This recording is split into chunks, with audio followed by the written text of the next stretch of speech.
Hey everybody, Mike Steele here with Barbecue Champs Academy. It helps to hit the go live button instead of just watching the countdown, but we are up and live right now. Hope everybody is going to be with us tonight. We got a great show lined up. We've got three great guests on tonight. We got Jeff and Sonny Moody with Moodswing BBQ. Also, we got the cookout coach man's Mr. Steve Dotson. He is off a big weekend for his first ever KCBS Master Series cook-off, and got a great show lined up. Going to ask them quite a few questions, get their thoughts and comments on the things that they did this weekend, especially the Moody's. They were down at the Royal Oak Invitational and got a chance to cook some barbecue for the first time in quite a while. These are avid SCA steak cookers, and they got a chance to go down and cook in some barbecue competition at the Royal Oak Invitational and did very, very well, and we'll let them talk a little bit about that. So as you come in, certainly let us know. We got Chuck and certainly appreciate you and Vanessa being here as always. Manny, thank you for being here. And if y'all got any questions tonight, we certainly do want to let you ask the guys and the gals the questions, and be glad to get those answered. So had a cook-off myself down in Rosevine, Texas, about 95 miles south of where I live here in Shreveport, and we call it the biggest party in the pasture. It's out in the middle of nothing, but the promoters, Wade and Marty, do such a great job down there every year. Pretty good turnout of a crowd for just being out in the middle of a pasture with a very, very small town. They do it to raise some money up. And I was fortunate enough to get another grand champion down there. I've had 2 grands and a reserve down there the last 4 years. And it's a lot of fun. Got the chance to see our barbecue family and hang out on Friday night. We had several of our Barbecue Champ Academy pit masters. We had Robbie Royal with the reserve grand champion this week up in a competition in Georgia. We had Lee Hickle with the reserve grand champion. Robert Smith also had a grand champion over at the Texas Motor Speedway, and that was a pretty cool deal. And so it's been a great weekend for a lot of our cooks, and we've just been blessed with so many people coming out and supporting us and helping us out. We're going to just try to continue to keep these classes going. Juke, we appreciate you being here. Been here seems like every week. I've seen you for the last several weeks. Appreciate you being here. Monty, thank you for being here. Always can count on Caitlin and Brandon. Thank you guys for being here. John, appreciate it. I guess things are probably starting to get a little cooler up there in your area. So batten down the hatches, because I know the snow and stuff's probably going to be coming. Let's see. Cookout coach with an amazing pro debut. Yes, Travis, it certainly was. We're going to talk about that. That was just amazing when he sent me over what he had done. And I was like, man, you have got to be kidding me. So I was really happy for Steve. You're not going to find a better guy out there. Nice, humble young man, and his barbecue journey is definitely taken off, no doubt. Let's see. Mr. Danny with Be Extreme, we appreciate you being here tonight. And Lee, thank you for being here as well. So let me make a real quick comment about all of our sponsors that we have. Once again, we couldn't do these shows and the things that we do without them. Certainly do want to thank once again Danny with Be Extreme Barbecue, B&B Charcoal. Those guys have finally gotten plenty of inventory. It looks like every time now I've been in Academy, it seems like they've got quite a few bags of charcoal now. So I think maybe they finally got past this COVID demand. It just, man, it was just wreaking havoc on a lot of the charcoal companies. But we do appreciate their support as well. Lone Star Barbecue Pro Shop, Mr. Brian Crawford. He's also got his Crawford Barbecue Pit products. Some awesome stuff there. Be sure to check them out. And Papa Joe Grilling Supplies in Hutto, Texas. Chuck and Vanessa, we do appreciate those guys as well. David with Gunter Wilhelm. I got a chance to spend some time with him at the American Royal Invitation. And got a chance to hang out with him that weekend. But if you're looking for some wicked sharp knives, he has definitely got them. SteakRubs.com, Mr. John Lindsay and Ronald Burns, Mr. Hottie Toddy himself. They've got a new website up and running about a month ago, SteakRubs.com. Be sure to check those guys out. My good buddy down in Hempstead, Texas, Dustin at the barbecue store. Make sure you check those guys out. He's got a full line of everything that you could possibly imagine, from rubs to smokers to grilling supplies, everything. And also our newest sponsor, Raider Red Meats. This is a division, or basically it's on campus there at Texas Tech University. All the proceeds and things, the profits they make with that store goes to fund students there for scholarships in agriculture. And they have got some amazing products there with any kind of ribs and steaks and you name it. They've got a lot of it. They process and do everything there on campus, and it's really a cool deal to have those guys involved. Anytime that we can help anybody with educational stuff, that's what we're all about with Barbecue Champs. And this was right up our alley to hook up with Raider Red Meats as well. So certainly do appreciate all of our partners. Mr. Terry Rome.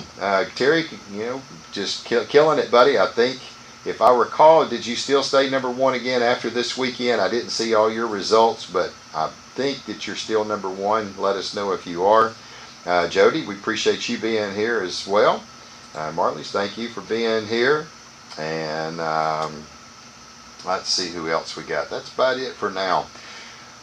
Looking forward for a big show. Let's go ahead and start bringing them in. We've got Steve with the Cookout Coach, or DQ, Cookout Coach. That's what his YouTube channel is. DQ BBQ. Mr. Steve, how are you doing, sir? I'm doing great, Mike. How are you? All right, man. I am doing absolutely fantastic. Congratulations on a huge weekend this weekend in your pro debut in KCBS. We'll talk a little bit about that. But before I do, I also want to bring in this great-looking couple right here. Jeff and Sonny Moody with Moodswing BBQ. Hey guys, how are y'all doing? Good, how are you?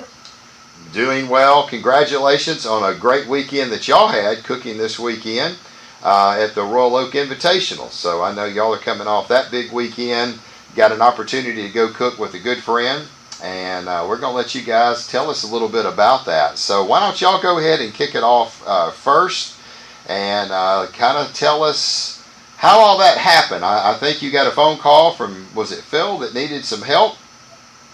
Yeah, so he's based out of Las Vegas, and the Royal Oak Invitational was in Georgia.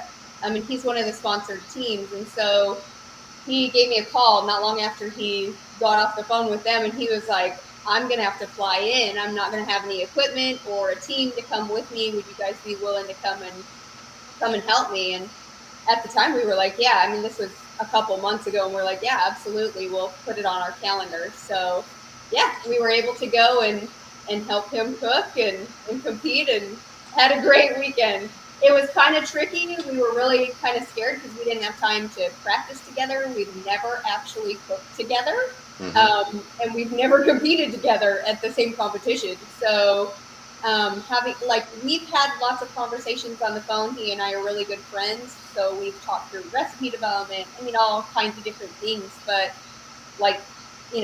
barbecue competitions hasn't ever really come up. So right.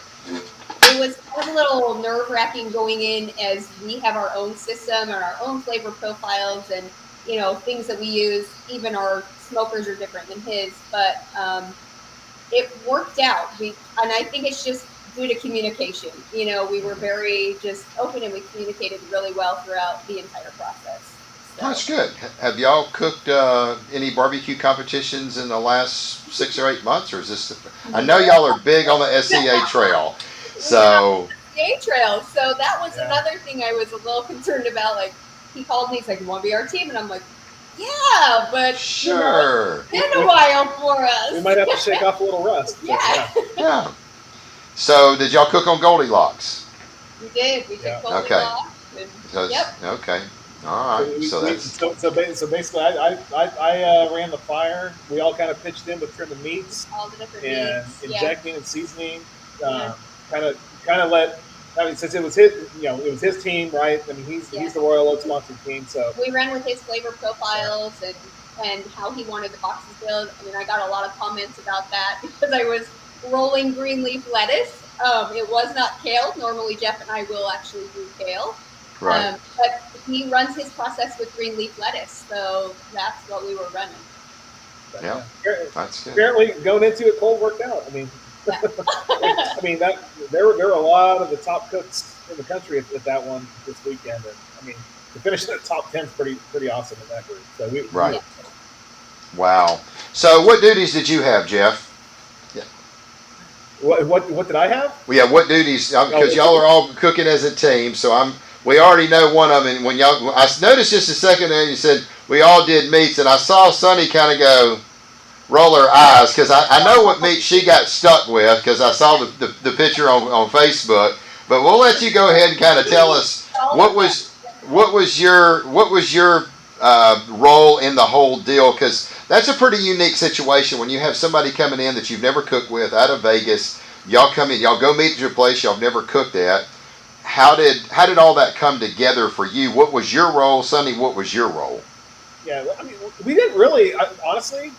We kind of just went with it and just kind of did things on the fly. Yeah. Wherever we needed help, it actually worked really well. I mean, surprisingly, not having really game planned any of it. I mean, right. We kind of split up the meats. Sonny and I we always tag team chicken, so yeah. Right. It's one of those contests where all the meat was provided at the contest, right? So you okay. roll in and you get a random bag of meats, and you don't get to choose. So we were stuck there Friday having to trim chicken, because usually trimming chicken is something you do like the week before, right? Oh yeah, right. And you have plenty of time to prep that as well as the other meat. So we kind of had to really kind of split it up and kind of get going. We had to do it fast because we were doing it all on Friday, and we had an SCA contest that night as well. So it was a lot to pack into one day. So yeah, we tag team chicken. Chef Philip, handled the brisket and the pork, and so we just kind of tag team all the meats. Right. Well, that's pretty cool. Yeah. So tell us how you ended up doing. What was the overall finish at the Invitational? We were able to place first in chicken with a perfect 180, meaning all 6 judges gave us a perfect score. So that was pretty cool. Yeah, because I was ready to die after chicken. I got in chickens anymore. Yeah. But we took 6 in brisket and then 8 or 16? Yeah, 16th in ribs, and then pork didn't do so well. I agree. Yeah. So where'd you finish overall? 9th. 9th overall. Wasn't it 60 plus teams or something? No, 35. 35 teams. Okay, 35. Hey, to finish 9th out of 35 with some of the best teams in the country, and y'all hadn't cooked barbecue in well over probably a year, I'd say that's pretty. Yeah, well over a year, because y'all been hot and heavy on the SEA trails. So, well, that's pretty amazing to be able to come out and do that. So, and what about the SEA cook-off that night? How did that go? So only one person, the head cook of the team, could actually compete. Well, Chef Philip had never competed, so he was like, "All right, you guys are going to teach me." So we hadn't planned on that because we didn't actually communicate that beforehand, and so we hadn't packed any of our grills or anything really for it. Right. So we kind of managed to just scrounge up some stuff and borrow a grill from Rob Dopp and Rum Runners Barbecue. Yep, Rum Runners Barbecue, and we just taught him on the fly. So he kind of really just got a crash course, but he ended up placing 7th, and he loved it, and he can't wait to do his next one. So yeah, fun. That's pretty good. Now all of a sudden you're gonna have him hooked into the SEA stuff. So yeah, right. Yeah, I think so. He got a top 10 call. Was pretty thrilled. He was pretty yeah. Oh yeah. How many SEA state cookers? Was it the same 35 teams? 35. Yeah. That's pretty awesome. 1 from each team. Yeah, that's really, really awesome. So, well, we got another one that had an outstanding weekend, Mr. Steve himself. Steve, man, I tell you what, I am so proud of what you have done in your barbecue career. You have just absolutely lit it up here. I know last year, and you had an amazing year. You rolled off this weekend to your first ever Master Series Pro Cook-Off. You're cooking with all the big boys now, and cooking all 4 meats. So tell us a little bit about your barbecue journey of, how you had been doing in backyard barbecue, what compelled you to start climbing up the ranks, and then the dive into this weekend. I want to hear this story. Right. So I guess I've been cooking. I started cooking KCBS Backyard back in 2018. 2019 was the first real full year. We always did okay. Ribs I could never score and could never. I think I had 1 top 10 call on ribs that whole year. So to the early start of 2020, you just came out with several of the first classes there, and Corey's was one of them. And I'm primarily a KCBS cook, so I took that class, and mainly because I really needed the help with the ribs at the time. But there were a lot of things I could incorporate from that class, and so 2020, we KCBS implemented a Team of the Year points chase for the backyard. We also had a local sort of non-organizationally sponsored one, but it was the Mid-Atlantic Backyard Team of the Year race. And last year we just kind of took off, and I think we finished up 2nd overall in KCBS Ribs Backyard Team of the Year, 9th in Chicken, and we won the Mid-Atlantic overall Backyard Team of the Year. So that was a good year. This year's been another good year, not quite as good as that one. Just the win ratio was crazy last year, but it's been strong still. Well, I thought my season was over there beginning of last month. My wife and I just had our 3rd child. I was prepping for that. There were some other things going on with him that I didn't think we'd have any time for anything. I thought we were going to spend a little while in the hospital with him, actually. Mm-hmm. And we did, but he actually sort of came out in the best possible scenario for him. And we ended up coming home from the hospital about a week early. And this was my wife's idea for me to go to this competition. She thought it'd be funny because my friends didn't think I was going to be there. And one of my friends who competes with me was actually the organizer. He was like, hey, let's bring you in as a TBA team, not tell anybody you're coming, and just come and be a pro guy because I need one more pro team to make this a qualifier. And I got to think about it. I was like, well, in my mind, I'd already decided I'd done my last backyard contest. I wasn't going to do backyard again.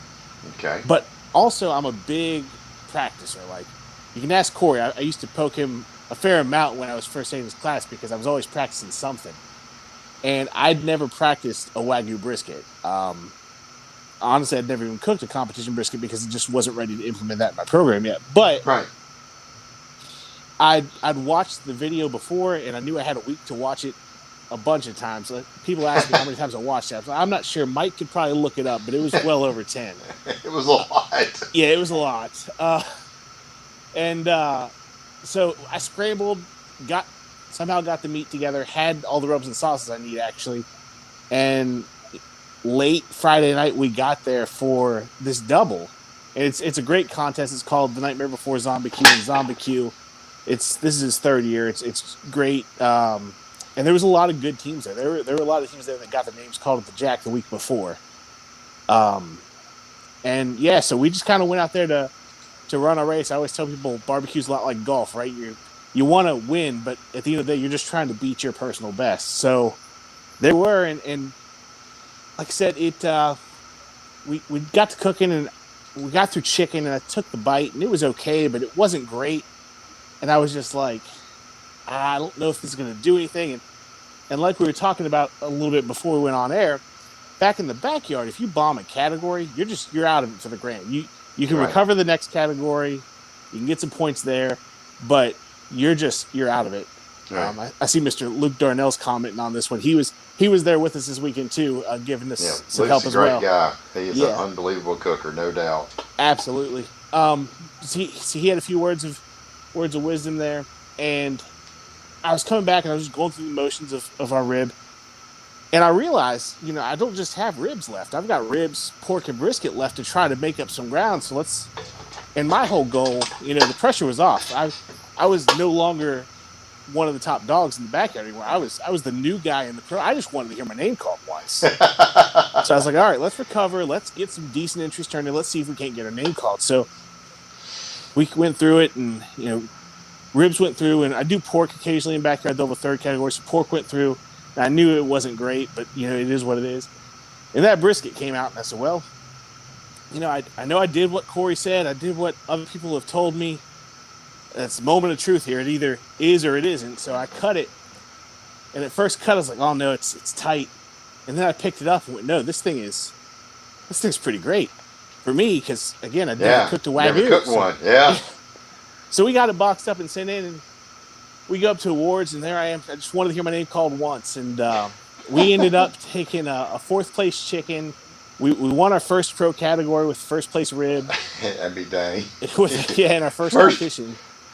Yeah. First place rib in a pro competition. And Lee Hickle was there, one of our cooks and barbecue champs. That was yes, sir. That was you beat a good guy. There's a lot of good cooks there. So oh yeah. We ended up in fourth place pork, and then we took an 8th place rest of that day. We finished 6th overall. So we took 3 out of 4 calls that day, and I was just over the moon with day one. More than I could ask for. You was probably at that point didn't care what happened day 2. No, that's exactly what I said. My goal this weekend was to get my name called once in a pro field that, like I said, after looking at the list, I was like, my goodness, I don't even know if I can finish top 10. Right. But we learned some lessons on that first day's brisket. I ended up having to lean on it a little harder, a little longer than I wanted to. Didn't get the rest I wanted. So the next day I started a little bit earlier. And also I sort of had to knock some rust off. Even though I just competed the last month, I'd sort of put it away in my mind. Right. And anybody who cooks a lot knows that, if you're in it, it just feels like second nature. And for me, that first day just felt a little rusty. So second day, we got a little bit more into it. We're going through stuff. I was a little happier with the entries. We got down to the brisket that day, and when I went to check it, I stuck that thermopin in and pulled it out and just went, oh my goodness, this is head and shoulders above the first day's brisket. This is money, yeah. Yeah, it was just so different. And it came off at the time I expected it to. So it went according to plan, and we go through the boxing again, and everything's going through. And in my head, I'm going, man, that's Wagyu though. I hope I didn't pull it too early. But also, what if it's loose? What if it's tight? And then I realized, Steve, you just gotta calm down because you're being an idiot right now. You're saying it's going to be too tight or too loose. Well, that's just the entire spectrum. Yeah, just cut it and find out. So find out. We started a little early. I figured, if it's too tight, I'll vent it. And before I cut it, if it's too loose, we'll game plan and we'll just run it. So I cut it up and, did some testing, had plenty of time, put our best in the box that we could, went up to awards that day, ended up taking, again, I was just like, well, maybe yesterday was a fluke. Maybe we won't get a name called today, but at least we got called yesterday. Look at this. Oh, man. Eighth chicken. Yep. Eighth rib. 6th pork, and a first place brisket. Yeah. 3rd overall. Man, that is. That's a tough field, man. You get top 10 calls like that in all 4 categories, and you're not going to run it for GC, man. That's what Luke, the gentleman that just commented there, walks over to me after they called all the categories, and he goes, "Man, you're either 1, 2, or 3." And I just turned around and went, "No, I'm not. That's not possible." He goes, "Yeah, man." So they start getting down, and they hit 4, and they haven't called me yet. And I was just like, "Oh my goodness, this is really going to happen." And they called us for 3rd, and my buddy texted me the other day. He goes, "Hey, man, has it sunk in yet?" And I said, "Well, I think so." And then I started rambling on a whole bunch of stuff, and I said, "Well, I guess not, because it still feels fake to me. It just feels like it didn't even happen." Wow, you can imagine. I mean, to roll out there and cooking against some pretty big heavyweights, and Lee's pretty deadly in brisket. I mean, that's his category, and to beat him in brisket, it had to have been a pretty dang. Of course, you cooked the Texas style brisket with Corey's recipe, and Corey only won, a world championship at American Royal Run. And I asked him, I said, how far off was you from what you did in the class? He said, I ran the recipe that I did in that class. There was one of my rubs that I took off just a little bit. I didn't go as heavy with it, but everything else was exactly the same. That's there funny, it is. Because there's one of his rubs I didn't have, so I just didn't run it. So I wonder if it was the same one. Ain't that crazy? Yeah, he said he literally did without just the one. He said, I took it off, and that was it. And Steve, are you putting burnt ends in the box or just slices? No. So again, this was a scramble, like a week to get ready, and there was no time to practice. So I was sort of a minimalist mentality there, just as little as I could to get by with it. Try to do one thing really good, and in the off season we'll work on the burn ends. Yeah. We had an interesting go of it with our brisket box too, because we if the burn ends are good, we'll put them in. And when we did our brisket box this weekend, it was funny because we sauced them. We didn't try one until after it came off and we were getting ready to box, and we had Sunny try one. She tried it. And she's like, yeah, they're good. So we built our box and it was beautiful, right? We had the burnt ends in there, and then we had one burnt end left that wasn't going in the box, and so we had Chef Philip try it. I was like, before we close the box, like we're getting ready to close the box, I'm like, try that burnt end. Let's just make sure. He tried it and he's like, it's chewy. Yeah. It's not. He's like, that was not any good. I was like, and he goes, that's fine. We got to run the box. And I'm like, oh heck no, we're taking him out. Pull him out. No, he goes, the box is going to be a mess. And I'm like, you step out of here. I got the box. So I cleaned up the box, and then you tried another one and you said it was good. Yeah. So we were hit and miss because we just kept trying them. So half were good and half were not good. So I got the box cleaned up luckily, but and we got 6 on brisket. Yeah, so. Got 6. You know, go ahead. Day 2 brisket, because I gave myself so much time, that was the most tasting and re-finish powder and re-jus and re-taste. That was probably the most in-depth boxing I'd ever gone through, just because I'd already bought myself the time. And since I had it, and it was on the board, and it was a little bit loose to begin with, so I didn't mind letting it sit there and tighten up while we were getting that taste just right. And, I thought about it a lot, and I'm pretty sure that had to play a big part in making the difference. Mm-hmm. That's amazing. That is an unbelievable story. So to come out and do that, first place in a pro division on ribs and a first place on brisket right off the get-go against some really good cooks, that's pretty good. And my philosophy is on this, and I told Lee this a long time ago. I was like, he was trying to do burn ends, and I was like, Lee, just do flats. I mean, they're only going to judge you what you put in the box, right. And just put what you do, man. You do flats. We've never done burn ends in IBCA competition, and you're putting them in, and don't just go to flats. And he said, you think? No, I said, just go to it. He finally just kind of quit doing it. And ever since, man, he was just killing it, and I was like, there you go. They cannot judge you for what is not in the box. Yeah. Right. So, like when I went to the American Royal, all I did was put 2 rows of money mussels in. That was it. I wasn't fooling with bacon. I wasn't fooling with chunk. I just put 2 rows of money mussels down through it. I had a 24th in day 1 in pork, and I think I had a 30th in day 2 in the open. And I don't cook pork. That's only the second time I'd ever cooked pork butts. The first time was at the American Royal in 2017. I had a 7th place. That was the second time I'd ever cooked a pork butt in my life. And I had a 7th place pork butt in day 1. And I was like, man, this is nuts. I go back 4 years later, and I had the 24th and I think 30th on day 2 or 33rd on day 2 with 500 teams. Mm-hmm. And that's all I put in, 2 rows of money mussels. Yep. But I cooked them. I concentrated on those. They were right. They tasted amazing. And that was it. So... Yep. It was, you just absolutely, Travis says you crushed it. So, no question. I've got a question for you, Steve. Terry wants to know, what kind of cooker did you cook on? Yeah. So that's the fun part. Again, coming off of backyard team, we don't run with a lot of big equipment. I'm a char griller ambassador. I've been cooking on this stuff for years. And this year they recently came out with a backyard gravity style cooker. It's like a 40-inch barrel. It's probably 20 inches deep, and it runs side to side a lot with a diffuser. So it's not like a big vertical gravity. It's more of like a horizontal gravity. So you get some drip on the diffuser, and it gets sort of, I don't want to say that can type flavor, but like think of flavorizer bars, that kind of stuff. So I like them a lot, and little char griller gravity smokers. You can go to Lowe's and pick one up today. No custom ordered, and we came out and did fine with it. Wow.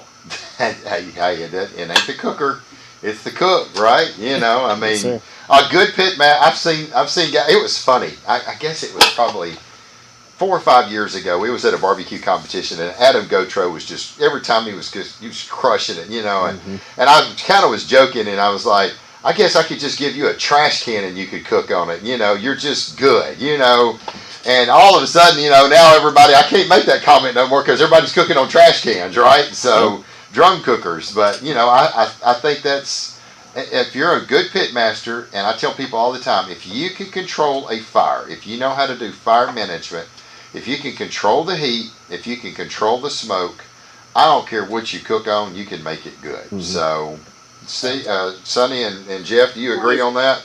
Oh yeah, absolutely. Yep. No, what kind of cookery? I know it looks like a Jambo, but it's not a Jambo. I know I saw Sonny doing a little video the other day. What brand is it? I pulled it up there so you can get a little look at it. Okay, there you go, Goldilocks. Yep, Goldilocks. So yeah, it looks a lot like an Outlaw or Jambo.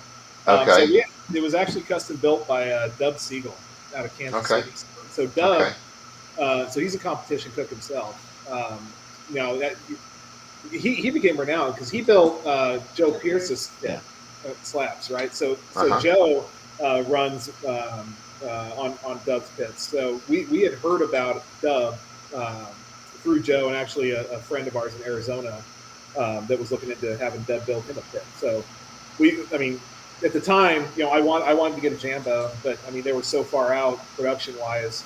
I wanted to get it sooner, so I reached out to Dub, having never met him before, and he got us on the docket. And literally, we reached out I think in January, and then that March was when COVID hit last year, and so supply chains got shut down, all kinds of delays. So I think from the time we first reached out to him, I still didn't end up getting it until October last year. But right, he does a fantastic job. The craftsmanship on that pit. Oh yeah, unbelievable. We got to customize it how we wanted, which was kind of nice because there were things that we loved about the Outlaw and there were things that we loved about the Jambo, but you can't get them in one pit. And so he was able to customize those things that we specifically wanted because Jeff had built our original big, huge offset smoker, and so we knew there were certain things that we needed just to improve our cook and ease of use and stuff. So yeah. It's a nice looking pit. I think when y'all brought it home last year, I think it was Sonny that did a little video about it and stuff like that. I remember the video floating around. So, oh yeah, no doubt. Let's see. The hog champ, Mr. Marcia. Yeah, I see the man, and Marcia, you was in Natchitoches, Louisiana. Now I saw you was down there with Daryl. 55 more miles north, and you'd have been in Shreveport, man. Next time you're that close, you got to stop by and let me know. I'd love to get a chance to hang out with you and go eat. So, he could teach you how to cook a hog on a little cinder block pit. Yeah, I saw that too. That was on your bucket list. So, no doubt, that was a pretty cool deal right there. Well, I tell you what, y'all both had just absolutely outstanding weekends. So, Steve, I can imagine you're on cloud nine now. I want you to know now, because I don't know if you know it or not, but Lee Hickle's been filming, going live at all of our barbecue competitions, or all the barbecue competitions. So I never got a chance to watch it because I was in a cow pasture cooking barbecue, and I didn't see it, and I didn't realize it was going on Sunday, or I would have watched it Sunday. But the cool thing is, man, that video is there for you to always go back and watch. So somebody posted just a second ago, you're probably going to need a new pair of walking shoes. You walk that much, I'll send you a new pair if you need them. You let me know. So. Oh yeah, no, I'd be lying if I'd said I hadn't gone back and checked that just to make sure it really happened. Yeah, there you go. So, well, Steve, I tell you what, we are extremely happy for you at Barbecue Champs Academy and myself, and I know Corey is. And we really appreciate you giving us a huge shout out. You let it be known right off the get-go what you did. You did a phenomenal video for us last year that we've played on our Facebook page. It's actually we're actually building our review page now to put up some great reviews by these two right here. Also, Sonny and Jeff, when we was at the World Finals in Dallas last year, or in Fort Worth, and. But I tell you what, it's been an amazing run for you, and I'm so thankful that you've done that, and I'm very thankful that you've had the success that you've had. I start to lose count, because at one time you could kind of keep up with everybody, but the steak stuff just blew up. It just exploded for us, and we've helped just so many people in the steak competition world. Last year with barbecue shut down, and it was really our first full year it really kind of hurt our barbecue stuff because barbecue competitions were shut down. But man, the steak cookers were blitzing it, and so much success. We switched. That's why. Yeah. I wouldn't say we switched, but that's what we started running. Yeah, it pushed you. More of them. Yeah, it pushed you over there to it, and had just an enormous amount of people buy our steak class. They're still buying them even to this day, and the barbecue stuff really started picking up, and more people are buying them, and they're finding, these are the real deal classes, and that's so much success from everybody's class that they're taking. They send us, emails and messages all the time, and it's just really great to see and try to help grow the sport of barbecue, because that was the whole thing that we was trying to do, was grow the barbecue competitions, grow the steak competitions, give people the fundamentals that they need to go out and compete and win and do good. And I was super excited to see what you accomplished this weekend, so congratulations. That's really awesome. Yeah, and congrats to you as well. I mean, you're the one that gets the benefit of producing all this content, and you get to pick and choose from everybody, right? I mean, the knowledge library you have in your head and in your video database there is second to none. It's a lot, but Jeff, to be honest, I don't ever watch those videos. After I edit them, I'm done with them. One of the things that I've kind of, when I did this, it wasn't for me to have like all of these guys' recipes to go out and, where'd Steve go? Guess he fell off. It wasn't for me to go out and have everybody's recipe. It was to help everybody else grow. I had an amazing year in 2018. We had, goodness gracious, at the end of that year in 2018, we had a grand, a reserve, and a grand, the last 5 competitions. I had a first brisket, a second, a first, and a first brisket. And I just kind of run my own stuff. A lot of people like, whose recipe you cooking, and I was like, I don't do that.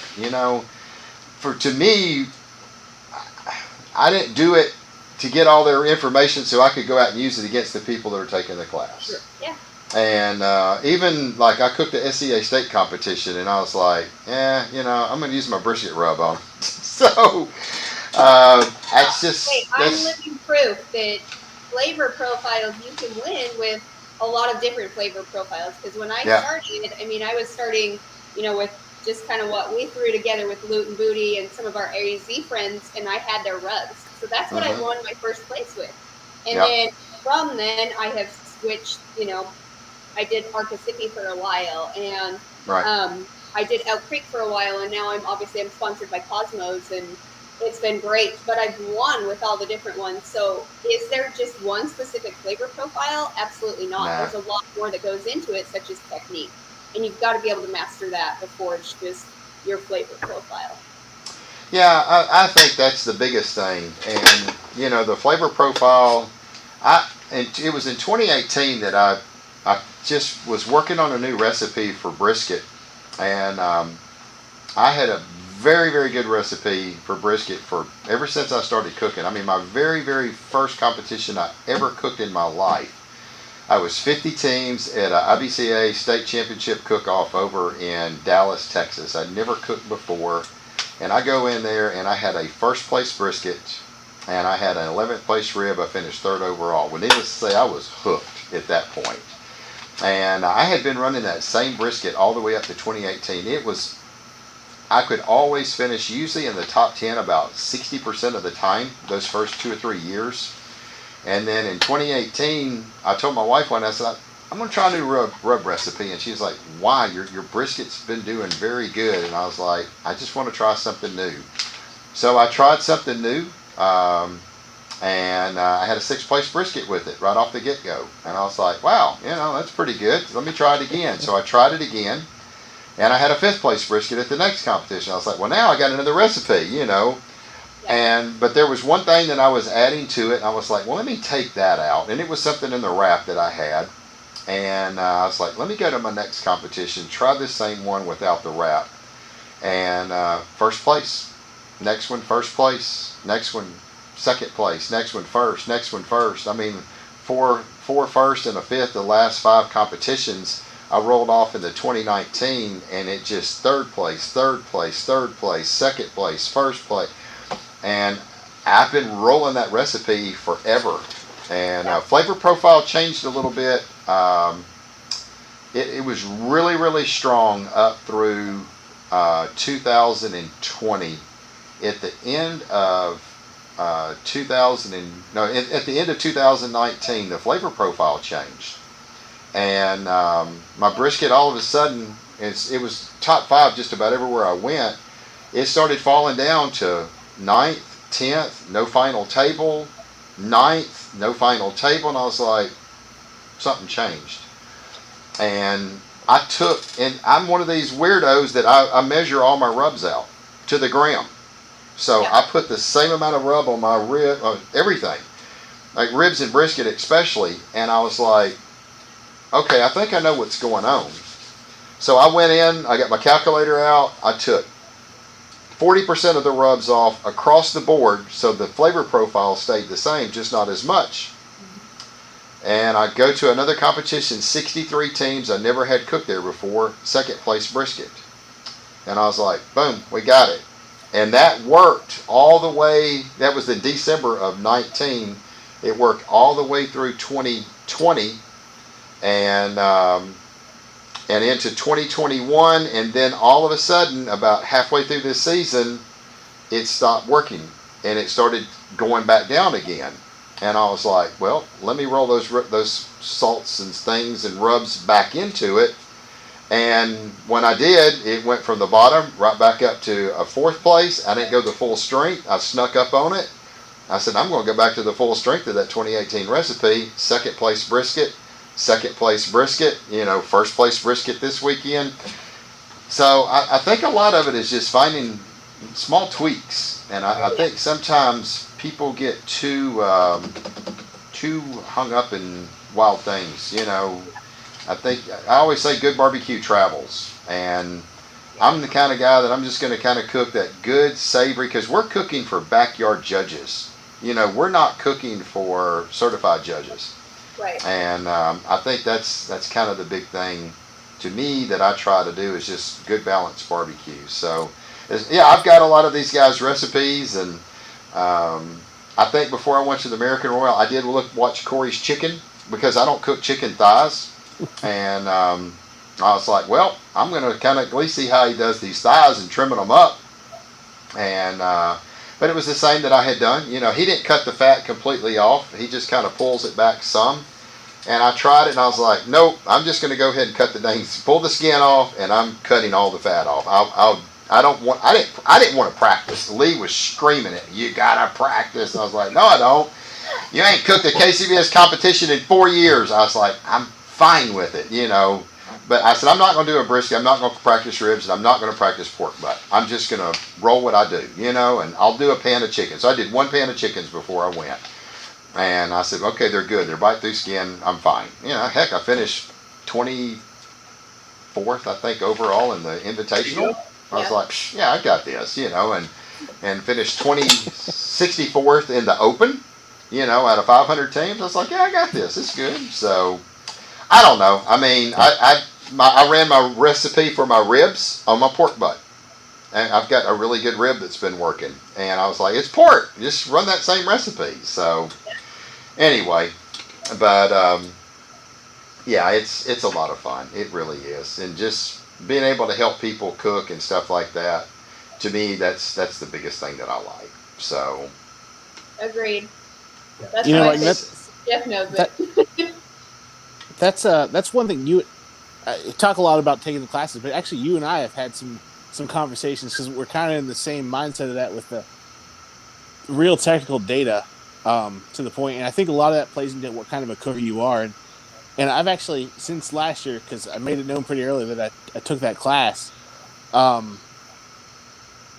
had a lot of people that I cook with private messaging me asking, hey, I'm thinking about taking Corey's class or Robbie's class, and which one should I take? And I was like, well, I'd go with the cooker first off, but I don't know how these other ones are, but I can tell you, if you like to really get into the technical, why you're doing things, Corey's class is a great one for that. And then when I would talk to you about things, I was like, cool. Holy cow, Mike's even way more into this than I. Because I'd always measured rubs, but I did it by pounds and ounces. And you're like, no, go to grams. It's way easier. It's like, all right, let's do this. Yeah. And like I said, for me, I think one of the things I'm more known for in the circle of cooks I cook with is being one of the most consistent. Like, I may not always win, but I'm always going to be like around my numbers. And if my numbers change, they'll slowly change up. Mm-hmm. So, that's because if you don't have that data, if you can't be consistent, you're just throwing whatever at the wall and hoping it sticks. So yeah, that's a really important aspect to me of comp cooking. Yeah. It's the consistency, I think, more than anything else. And I'm sure Jeff and Sonny will attest to that. Even the steak stuff, it's the consistency that you have, and everything that you do, keep it the same. Small tweaks win, and because I'm going to kind of roll back to Terry Roan. He called this year is, back to the basics. He started getting too far away from what got him there in 2018, and he's trying all these new things, and he just was not having a good time at it. And he just told me, he said, he just got on a roll. He just started killing it. And I was like, man, what have you done? He said, I went and watched my class on Barbecue Champs Academy. That was his exact words. He said, I went back to the basics, and I went back to doing what I did. I had got so far away from that. And he said, man, alive, it's just amazing how far you can get away from what you did. And I said, yep. I said, and that to me is why I won't go watch those videos. Because if it starts, man, maybe I could do that. Maybe I could do this, and maybe I could do that, as far as trimming meats and stuff like that, I trim my brisket different than, we all kind of trim it the same way, but I do a little different trim and ribs and stuff like that. It's a rib, but if I start watching flavor profiles and what they're doing and this and that, it's going to get me too far away from what I've kind of got a baseline of what works. Just like that brisket, I was like, wait a minute, this brisket's been crushing it now for, all of 18, all of 19, halfway through 20, and then something happened. What's going on? Well, it's a brisket, it's got rubs on it. What is it that's different about this brisket that's not working? And I was like, I just think I need to back off the rub, keep the profile the same. Because I measured everything, it was just easier for me to back it off. I told all the guys what I did. I said, back off my rubs. But I measured them and down to grams. And, I was like, let's see what this does. Boom, second place out of 62 teams. I was like, I guess I went the right direction. If it was wrong, it would have told me, no good. Now I might need to try something. But it didn't just change like that. And do y'all see that with steak? Does that flavor profile kind of run the same across the board? Little tweaks here or there, maybe where you're cooking? Yeah, what you said is spot on, right? I think it's human nature in all of us. You do well, right, in a couple of contests, and then you just tank and you finish near the bottom of the pack, and you don't know why, because you did the exact same process. And the human nature in all of us is that we give into, okay, I've got to change something, right? And I think, the best piece of advice that I give to anybody is just trust the process. Don't change anything. If you've done well with it before, trust the process. Let it go a few more contests, and if you start consistently doing bad, then sure, change tweaks. Don't change what you're doing based on one contest. Right. Stay as consistent as possible. And with you measuring rubs out to the grams, we never used to do that, but I tell you what happens. We would get in trouble because you just maybe some days you get a little more little more heavy-handed. Heavy-handed, yeah. And you don't even realize you're doing it. And one contest it might hit, but then where you're going to suffer is the consistency, contest to contest. So we actually started doing that as well in steak. We literally will measure out. We're not doing it by weight. We're just doing teaspoons, right? So it's like we know exactly how many teaspoons of each rub that we're mixing into our flavor profile. So it's the exact same contest to contest, and it does consistently well. Yeah. Yeah, I do that. I do that on all my ribs, my brisket, chicken, not so much, because it's just, I don't put a lot of rub on the chicken itself, just a little bit on the skin. And so it's just a light little dusting. So I'm not too worried about that. And they just peel the skin back usually and go for the meat anyway, and what we're doing. So because it's a plastic fork and a knife, and they're cutting in a half chicken. So, but yeah, I think it just helps the consistency more than anything else, and I think that's why. My brisket and ribs are they're consistent. I mean, every time I take a bite of that brisket, it tastes the same. So, and I think it's literally because of that. So, but yeah, grams. Everything's down to grams. And I literally like it. Even like when I'm making my chicken brines and stuff like that, instead of getting, okay, I need a cup of this and a cup of that, I just said, screw this crap. I put a cup and I weighed it. Okay, that's that many grams. I write it down. I don't even got measuring cups no more. I need this many grams of chicken stock. I need this many grams of this. I need this many grams of salt. I need this many grams of sugar. I'm done. Nothing to clean up. Yep, I got a funnel. Get done with it and go rinse the funnel out. So it does, and guess what? It is the same every time, down to the grams. So, and to me, it's so much easier and so much faster when you get into that process that, once I hit with that, I came back, I was like, okay, here's how many grams I had. Good. Now I've got a recipe. I'm good to go with it. So, anyway, I guess I'm probably the weirdo guy. Well, and another thing that I think is a good tip for folks is, if you're going long periods of time in between contests and your rubs are sitting in a competition trailer or in a shed where it's exposed to humidity and fluctuations in temperature, that affects the rubs, right? The consistency of the rubs, the potency of the herbs and the spices that are in there. So, Don't just take that half-used shaker off the shelf that you haven't used it in a month and a half and think that it's going to result the same as it was when you first opened it. When in doubt, just chuck it. Or, use it at home. But if you're going to go to a contest, you're going to spend the money and the resources to go to a contest. Yeah. All of my rubs sit in bags when they come in. And I scoop out what I need, and it's in a Ziploc bag. So I only carry with me in all my little bottles the amount of rub that goes on whatever I'm doing. And I was told by Aaron Leslie, and I don't know if a lot of people may not know this, and I was a bad habit of doing this. I'd buy 5-pound bags, right? I'd buy a little bottle. I'd use the bottle 3/4 of the way down. I would grab that bottle and I would fill it back up in my 5-pound bag because it's easier to pour out of a little shaker bottle than it is getting it out of a bag. And Aaron said, "You realize you just changed that rub?" And I was like, "What are you talking about?" He said, "So you started with that rub. It was a brand new bottle, and by the time you got down to the bottom, the finer stuff that's in that rub, the finer spices, they went to the bottom." And he said, "So now you scooped back in it, you've just changed the formula of that rub." He said, "If you start with a bottle, you use it almost to the bottom, and if you want to refill it, you take whatever's left in that bottle, and you dump it out, and you go refill it again with your fresh bag." Yep. And I was like, man, I never thought of that. So there's a pro tip that I just gave out to everybody that, if you're refilling bottles with bigger bags, or if you've got a bottle that's halfway, 3/4 of the way down, you got another one, don't dump into it. Dump it out and just start with the fresh bottle. So a lot of people don't know that. And it's the same thing if you're grinding them, because if you're grinding them, you're going to change the heat profile. It's going to make the chilies either hotter or milder, or depending on how long they sit there. So be careful if you're grinding them and letting them fit in a bottle too. Yeah, that's true. All right, so question for all. Favorite off-the-wall or little-known piece of equipment for competition that makes something easier? Thermofan.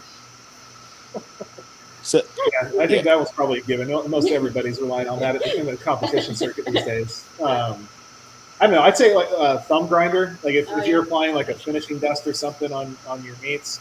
I see some people will do it by hand, right? But those thumb grinders are really handy, right? Because you can control exactly how much you're putting on as a finishing dust. Yeah. So I still cook outside of a trailer. So for me, like the piece that I have to have are the 2-foot sections of PVC to raise the table up higher.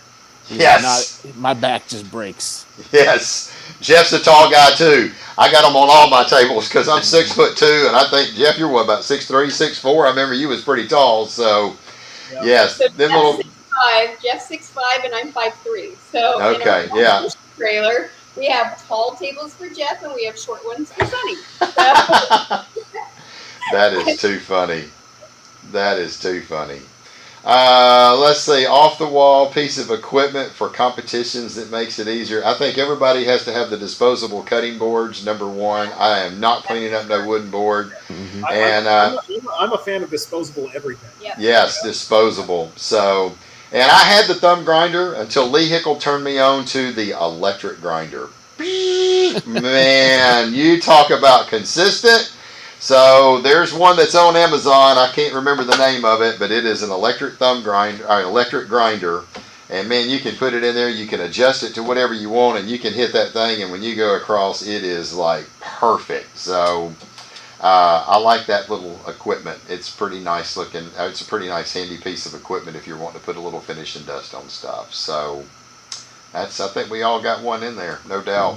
So, well, I tell you what, guys, I really appreciate y'all being on. It looks like we've had a lot of questions asked. Congratulations, Steve, once again on an outstanding weekend. Paint yourself. Yes, it's real. You did good. There's 2 videos on Barbecue Champs that you can go watch anytime. It's there. And Jeff and Sonny, man, you guys are awesome. And y'all have just had a great year of cooking this year. Jeff, tell us real quick about the competition that you did up in Tennessee, not too far from y'all's house. Y'all out of Nashville. Man, y'all cleaned clocks on that SCA competition up here about a month ago. So tell us a little bit about that real quick. Yeah, we did. It's funny. It actually goes back to July. We have some. In the SCA we refer to as a family, right? We have friends all over the country from our SCA travels, and a really great group are the guys out in Iowa, right? Mark Huntley, Jeff Jacobson, Matt Overson. Those guys are awesome. They invited us out to a competition out there in July, I think. Because it's funny, because we had gone all year, and Sunny was struggling. She hadn't got her gold ticket yet. She was getting nervous.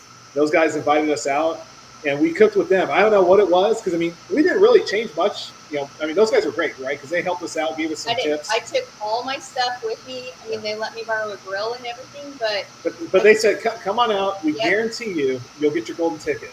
And sure enough, Sunny took 2nd place in Steak A and 3rd place in Steak B, and she got her gold ticket. Since that contest. But it was like minute. They're saying all the little teeny tips and tricks. That's exactly what it was. It was nothing major. It was just, I'm just being a dork about this. Yeah. Right. Yeah. But since that contest, right, I think the next contest we went to was the one in Tennessee you were referring to. So we had a Friday night SCA contest in Franklin where Sunny took 1st and I took 3rd. And then the next day there was a contest. Was it in Decatur? I think it was Decatur, Alabama. Yeah. It was a double. And in Steak A, I think I got a top 10 call. I was 6th. But then in Steak B, I took 1st, and then Sunny took 2nd. Yeah, I remember that one. Our kids won as well. Our kids placed, and then we just went to Virginia. Yeah. It was Virginia. Yeah, Big Stone Gap, Virginia. Big Stone Gap, Virginia. We went there, and then Jeff took like 9th or something. I took 5th, and Jocelyn took 2nd. Yeah. Right. And then we had kids win too. So, that's awesome. Yeah. That is absolutely awesome. Well, I tell you what, y'all had a great year in the SCA. Congratulations on the barbecue. Hey, to roll out after that long and do that well with a perfect 180 in chicken. I know you're extremely happy with that. And you guys are great. I hope to see y'all in Fort Worth again this year. We're definitely going to try to make the trek over there. So, Steve, hopefully one day, man, I can catch up with you out on the comp trail. So, fingers crossed. That's it, man. Just keep on, have a lot of fun and smoke on, right? So, anyway, well, I hope everybody's enjoyed our show tonight. Jeff, Sonny, we appreciate you being here. Steve, thank you as well.